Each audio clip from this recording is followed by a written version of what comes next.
চলে যায়। রিকান কি যেন একটা ভেবে ফাবিয়ার কেবিনের দিকে যায়। ফাবিয়া কেবিনে বসে কাজ করছিল। রিকান গিয়ে ওর সামনে দাঁড়িয়ে বলল, ভাবিয়া। কে? কথাটা বলে মাথা তুলে তাকিয়ে অবাক হলো রিকানকে এখানে দেখে। স্যার আপনি? কি করব বলো, তুমি তো আর গেলে না, তাই আমিই এলাম। ও, কি দরকার বলুন। সরি। ফাবিয়া রিকানের কথায় শক খেয়ে রিকানের দিকে তাকিয়ে রইল। সরি, আমার তোমার বিয়ের কথা বলা ঠিক হয়নি। রিকান চলে যায়। ফাবিয়া চেয়ারে বসে পড়ল আর ও একা একা মনে মনে ভাবতে থাকে। আমি ঠিক শুনলাম? স্যার আমাকে সরি বলল? ফাবিয়া একটু ভেবে বলল, হ্যাঁ, ঠিকই তো শুনলাম। ওদিকে রিকান কি যেন একটা ভেবে আবার ফাবিয়ার কেবিনে আসলো। রিকান ফাবিয়ার কেবিনের সামনে আসতেই শুনতে পেল ফাবিয়া বিড়বিড় করে বলছে, শালা কাঠবেড়ালি ইঁদুর আটশোলা, তোকে আমি আছাড় মারব। তোর সাহস কি করে হয় আমার বিয়ের কথা বলার, আমাকে অ্যাভয়েড করার, আবার এখন আমাকে সরি বলছিস? তোকে তো আমি। কি? কে রে? ফাবিয়া পেছনে তাকিয়ে রিকানকে দেখে থতমত খেয়ে গেল। স্যার আপনি? রিকান গম্ভীর মুখে ফাবিয়াকে বলল, কি যেন বলছিলে, আবার বলো। কই কিছু বলি না তো স্যার। ফাবিয়া দৌড়ে নিজের কেবিন থেকে বের হয়ে গেল। ফাবিয়া চলে যেতেই রিকান অট্ট হাসিতে ফেটে পড়ল। ফাবিয়া কারোর হাসির শব্দ শুনতে পেয়ে নিজের কেবিনে উঁকি দিয়ে রিকানকে হাসতে দেখে অবাক হয়ে তাকিয়ে রইল। রিকান হাসি থামিয়ে কেবিন থেকে বেরিয়ে চলে যাচ্ছিল, হঠাৎ ফাবিয়াকে দেখে থেমে গেল। স্যার আপনি হাসছিলেন কেন? কই কিছু না তো। ও। রিকান ওখান থেকে কিছু না বলেই চলে যায়। রাত্রিবেলা ফাবিয়া রুহিকে কল করলো। হ্যালো রুহি। হ্যাঁ ফাবিয়া, কি খবর বল। কেমন আছিস? ভালো। তুই? আলহামদুলিল্লাহ। কি করছিস? একটা কথা ভাবছি। কি কথা? রিকানকে কিভাবে বলবো? আমি একটা কথা বলবো, তুই বলে দে ওকে। আমার যতদূর মনে হয় তোকেও ও ভালোবাসে। আচ্ছা, বলে দেখব, কিন্তু আমার ভয় লাগছে। বুঝলাম, কিন্তু কিচ্ছু হবে না, তুই বলেই দেখ না। পরের দিন, আজকে অফিস বন্ধ। ফাবিয়া রিকানের বাড়িতে এসেছে। তুমি এখানে? কেন আসতে পারি না? না, সেটা নয়। রিকান স্যারের সাথে একটু দরকার ছিল। ও, তাহলে তুমি থাকো, আমি যাই। একটা কথা ভাবছি। তোমার বন্ধুকে নিয়ে আমি একটু বের হব। ওকে। রোহান চলে যায়। রিকানের রুমে গিয়ে ফাবিয়া বলল, স্যার আসবো? রিকান ফাবিয়ার গলা শুনে দরজার দিকে তাকিয়ে চমকে উঠল।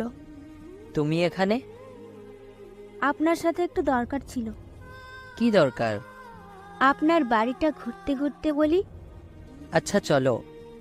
রিকান ওদের বাড়িটা ঘুরিয়ে দেখাতে লাগলো। এটা যেন বাড়ি নয়, পুরো রাজপ্রাসাদ। কি বলবে বলো। আসলে স্যার। কি? ফাবিয়া চোখ বন্ধ করে এক শ্বাসে বলল, আমি আপনাকে ভালোবাসি। রিকান অবাক হয়ে ফাবিয়ার দিকে তাকালো। ফাবিয়া এই কথাটা বলবে ও তা ভাবতেই পারেনি। রিকান কিছু না বলেই ওখান থেকে নিজের রুমের দিকে চলে যায়। রিকান ফাবিয়াকে কিছু না বলে চলে যেতে দেখে রিকানের পেছন পেছন যায়।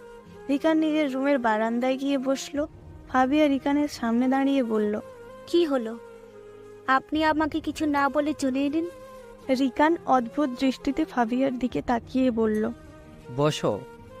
রিকানের গলার স্বর, চোখের দৃষ্টি ফাবিয়ার কাছে অজানা।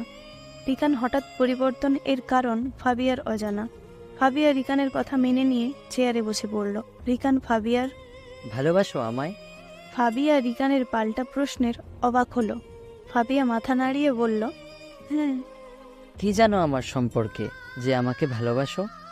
ফাবিয়া আবারও চমকে উঠে রিকানের দিকে তাকালো। বলো।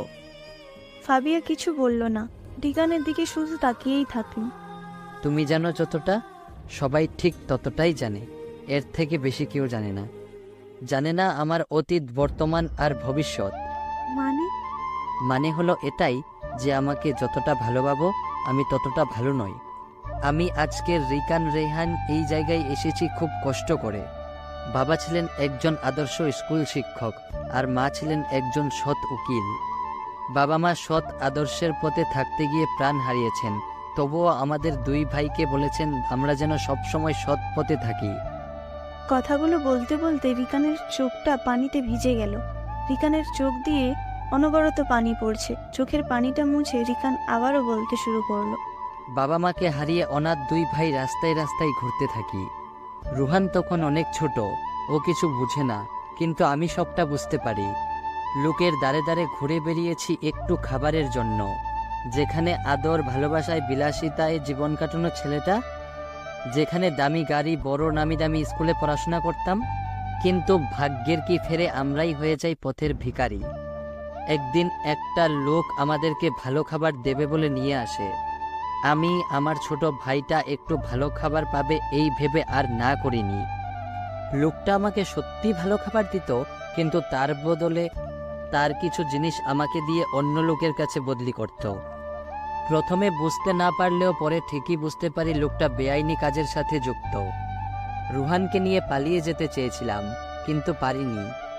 রুহানকে মেরে ফেলার ভয় দেখায়।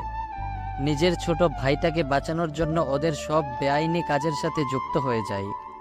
বাবা মার শেষ বলে যাওয়া কথাটা রাখতে পারিনি। ফাবিয়া তাকিয়ে আছে রিকানের দিকে। এতটুকু বয়সের ছেলেটার উপর দিয়ে কতই না ঝড় বয়ে গেছে। রিকান আবারও বলতে আরম্ভ করলো। যত বেশি বড় হতে লাগলাম তত আরো বেশি করে জড়িয়ে যেতে লাগলাম মাফিয়া দলের সাথে। নিজের ইচ্ছা ছিল পড়ালেখা করে মানুষের মতো মানুষ হব। রুহানকে একটা ভালো স্কুলে ভর্তি করেছিলাম। নিজে স্কুলে যেতে না পারলেও পরীক্ষাগুলো দিতাম, কিন্তু কখনো মাফিয়া জগৎ থেকে বের হতে পারিনি। এভাবে থাকতে থাকতে আর জীবন চলতে চলতে একসময় হয়ে উঠি মাফিয়াদের কিং, হয়ে যাই পুরো মাফিয়া জগতের কিং। রেখানকে চমকে দিয়ে ফাবিয়া বলে উঠল। ব্ল্যাক ওয়ার্ল্ড দলের কিং, অর্থাৎ ব্ল্যাক কিং, তাই তো? রিকান ফাবিয়ার দিকে অবাক হয়ে তাকালো, চোখে কৌতূহল। তুমি কিভাবে জানো? মিস্টার মাফিয়া, আমি আপনার সম্পর্কে আরো অনেক কিছুই জানি। কিভাবে? তুমি আসলে কে? আমি কে সেটা না জানলেও চলবে, কিন্তু তুমি কে সেটা আমি খুব ভালো করেই জানি। ফাবিয়া একটা পিস্তল বের করে রিকানের দিকে তাক করে। রিকান খুব অবাক হয় ফাবিয়ার কাজে। ফাবিয়া, এসব কি? কি এসব সেটা পরে বুঝবেন, এখন আপনি আমার সাথে চলুন। কোনো রকম চালাকি করার চেষ্টা করবেন না। রিকান হেসে উঠল। ফাবিয়া রিকানের হাসির মানে বুঝতে পারল না। ফাবিয়া, তুমি এত বোকা কেন? ফাবিয়া হকচকিয়ে বলল। মানে? রিকান ফাবিয়ার হাত থেকে পিস্তলটা নিয়ে নেয়, তারপর ফাবিয়ার দিকে তাক করে বলল। বলো, তুমি আসলে কে? তোমার আসল পরিচয় কি? আমাকে মেরে ফেললেও আমি কিছু বলবো না। দেখো ফাবিয়া, আমার ভালো লাগছে না। চুপচাপ সত্যিটা বলে দাও, না হলে আমার রাগ উঠলে আমি রাগের বশে কি করব আমি নিজেও জানি না। আমায় মেরে ফেলবেন তো? মেরে ফেলুন, কোনো অসুবিধা নেই। রিকানের রাগটা বেড়ে যায়, আর ও রাগের সাথে ফাবিয়াকে বলল। দেখো, আমি লাস্ট বার বলছি, বলো তুমি কে? বলবো না। ফাবিয়ার একঘেয়েমি দেখে রিকান নিজের রাগকে কন্ট্রোল করতে পারল না। রিকান হঠাৎই হামলা করে বসে ফাবিয়ার ঠোঁটের উপর। আচমকা আক্রমণে ফাবিয়া শকই হয়েছে, ও কিছু বুঝে উঠতে পারছে না। যখন বুঝতে পারলো তখন নিজেকে ছাড়বার জন্য চেষ্টা করতে লাগলো, কিন্তু পারলো না। শেষে ব্যর্থ হয়ে চুপচাপ হয়ে রিকান পাক্কা 15 মিনিট পর ফাবিয়াকে ছাড়লো। দুজনই হাঁপাচ্ছে।